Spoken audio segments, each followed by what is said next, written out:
3, 2, 1, go! And our first match, first 15 seconds of autonomous play during the Steamworks tournament here in Albany, Georgia. Robots are programmed to do what you see them doing by the human players for the first 15 seconds. They gain points by crossing the baseline, located approximately 7 foot 9 inches away from the wall, as now the human players have control of the bots for 2 minutes and 15 seconds of continuous action on the field. 1771, they're down at their airship. They're delivering a gear. They're putting it on the lift peg mechanism. The pilot is telling the driver to back away. As the pilot backs away, the gear is not successfully placed to 6714. The Panthers dance around in the center neutral zone. 5848. That's Robo C3. They're at the retrieval zone. They've got a gear in their possession. Object of the game, the object of the tournament, to get the gears down to the pilots so the pilots can start the rotors turning. The rotors provide lift for the airships. The more rotors turning, the higher they can get. As 5848 loses control of a gear, it falls off of their bot. 1771, they're trying to get the gear on the lift peg mechanism located at the side of the airship. If they can get one of the rotors turning, they're worth a minimum of 40 points apiece. We're now down to 67 seconds left to go in the match. Still a lot of action taking place out on the field as 6714 slings the gear across the launch pad area. There goes 4240. They're down there putting on a blocking maneuver, trying to keep the Red Alliance from bringing their gear down to their airship. Each one of the gears worth 40 points to the rotors if they can get them turned. As you see the Blue Alliance right now cranking on that rotor. Getting it turning, it's worth 40 points for the Alliance. S3329, the Wild Bots. They're up against the Alliance wall, 1771. They're at the retrieval zone on the side of the field in the corner. We're now down to 30 seconds left to go in the match. As the Red Alliance collects a gear from the lift peg mechanism. The ropes have been deployed on the Blue Alliance. Bots can now try to gain them seats on the airship before it takes off and leaves them.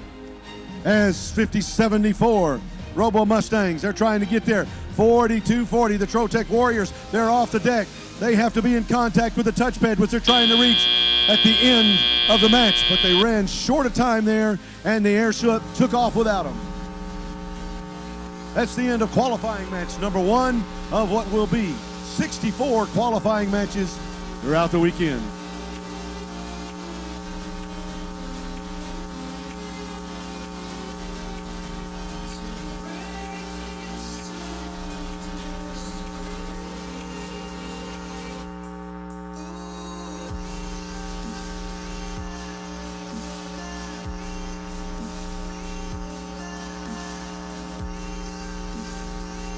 All right, the referees are in a review period right now. It's showing a score of 125 to 75.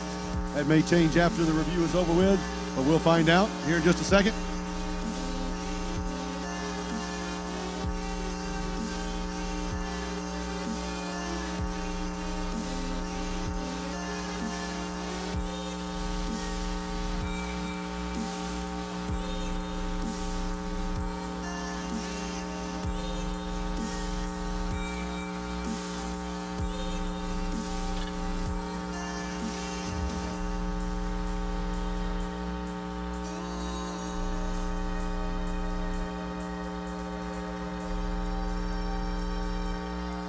All right, in that last match, we had 2 yellow cards to be issued. It's an SO7, which means that you cannot, remember, on the field, when you're in your airship, you cannot go outside of the perimeter to retrieve the gears.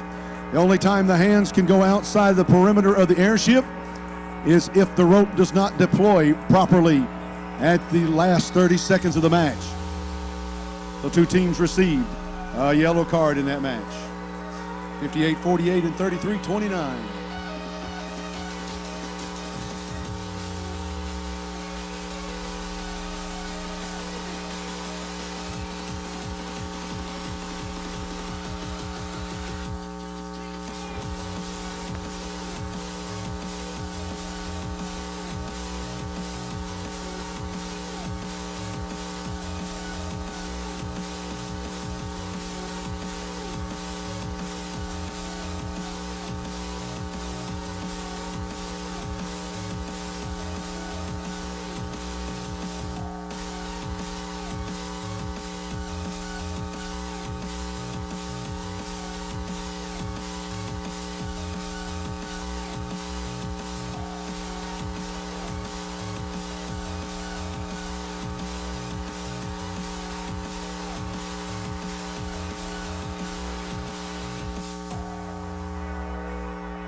right, we have final score for the match.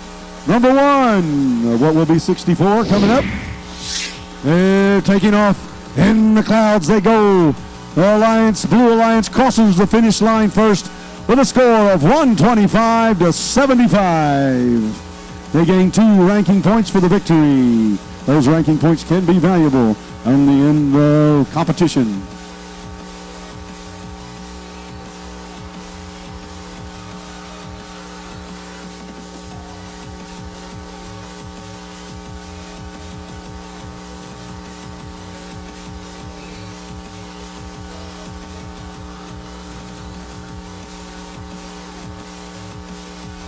Let's meet the teams from qualification match number 2, starting off with team 5840. From Dawson, Georgia, Shockwave, Bank of Terror, Argosy Foundation, H. Campbell and Associates, Dawson Rotary Club, Department of Defense, and Flint Holdings.